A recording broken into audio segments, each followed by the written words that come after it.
ನಮ್ಮ ಜೀವನದಲ್ಲಿ ನಾವು ಒಂದು ದೊಡ್ಡ ಭ್ರಮೇಲಿ ಬದುಕ್ತಿರ್ತೀವಿ, ಒಂದು ಕಲ್ಪನೆ ಲೋಕದಲ್ಲಿ ಬದುಕ್ತಿರ್ತೀವಿ.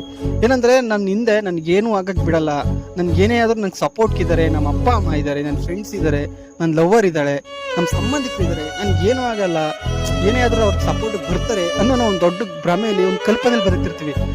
ಆದ್ರೆ ನಮ್ಮ ಜೀವನದಲ್ಲಿ ಒಂದೇ ಒಂದ್ಸರಿ ಒಂದು ಸಣ್ಣ ತಪ್ಪು ಮಾಡಿದಾಗ, ಇಲ್ಲ ನಮ್ಮ ಜೀವನದಲ್ಲಿ ಸೋತಾಗ ನಮ್ಮ ಹಿಂದೆ ತಿರುಗಿ ನೋಡಿದ್ರೆ ನಮ್ಮ ನಿರಳು ಹೇಳುತ್ತಂತೆ ನಗ್ತಾ, ಅಯ್ಯೋ ಮಂಕೆ, ಕತ್ಲೆ ಬಂದ್ರೆ ನಾನೇ ನಿನ್ ಜೊತೆಲಿ ಇರಲ್ಲ ಅಂದ್ಮೇಲೆ, ನಿನಗ್ ಕಷ್ಟ ಬಂದಾಗ ನೀನ ತಪ್ಪು ಮಾಡಿದಾಗ ನಿಮ್ಮ ಅಪ್ಪ ಅಮ್ಮ ಆಗ್ಲಿ, ನಿನ್ ಸಂಬಂಧಿಕರಾಗ್ಲಿ, ನಿನ್ ಜೊತೆಲಿರೋಲ್ಲ ನಿನ್ ಜೊತೆ ಬರ್ತಾರೆ, ನಿನ್ಗೆ ಸಹಾಯ ಮಾಡ್ತಾರೆ ಅಂತ ಯಾವ ರೀತಿ ಅನ್ಕೊಂಡೆ.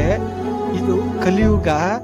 ಕಷ್ಟ ಅಂತ ಆಗ್ಲಿ, ಸುಖ ಅಂತ ಆಗ್ಲಿ, ತಪ್ಪಾಗ್ಲಿ, ಏನೇ ಆದ್ರೂ ನಿನಗ್ ನೀನೇ ಆಗ್ಬೇಕು. ನಿನಗ್ ನೀನೇ ಒಬ್ನೇ ಇರೋದು ಜೀವನದಲ್ಲಿ. ನಿನ್ ಜೊತೆಲಿ ಯಾರೂ ಬರಲ್ಲ. ನಿನಗ್ ನೀನೇ ಎಲ್ಲ ಮಾಡ್ಕೋಬೇಕು. ನೀನು ಒಬ್ನೇ, ಸೋತ್ರು ಸರಿ ಗೆದ್ರು ಸರಿ, ನೀನು ಒಬ್ನೇ ಮಾಡಬೇಕು. ಹೆಸರಿಗೆ ಮಾತ್ರ ಗೆದ್ದಾಗ, ಸಂತೋಷವಾಗಿದ್ದಾಗ, ಸುಖಕ್ಕೆ ಮಾತ್ರ ಸಂಬಂಧಿಕರು, ಫ್ರೆಂಡ್ಸು, ಲವರು. ನಿನಗೆ ಕಷ್ಟ ಅಂತ ಬಂದಾಗ ಯಾರೂ ಇರಲ್ಲ. ಕತ್ಲೆಗೆ ಹೋದ್ರೆ ನಿನ್ ಜೊತೆ ಯಾವಾಗ್ಲೂ ಇರೋ ನಾನು ನಿರಳೇ ನಿನ್ ಜೊತೆ ಬರಲ್ಲ ಅಂದ್ಮೇಲೆ, ಇನ್ನು ಈಗ ಸಂಬಂಧಿಕರು, ಫ್ರೆಂಡ್ಸು, ಅಪ್ಪ ಅಮ್ಮ, ಫ್ಯಾಮಿಲಿ ಎಲ್ಲ ಬರ್ತಾರೆ ಅಂತ ಯಾವ ಮೂಲೆಯಲ್ಲಿ ಅನ್ಕೊಂಡೆ ಅಂತ ನಗ್ತಾ ಹೇಳ್ತಿದ್ದಂತೆ. ನಿಜ ಅಲ್ವಾ?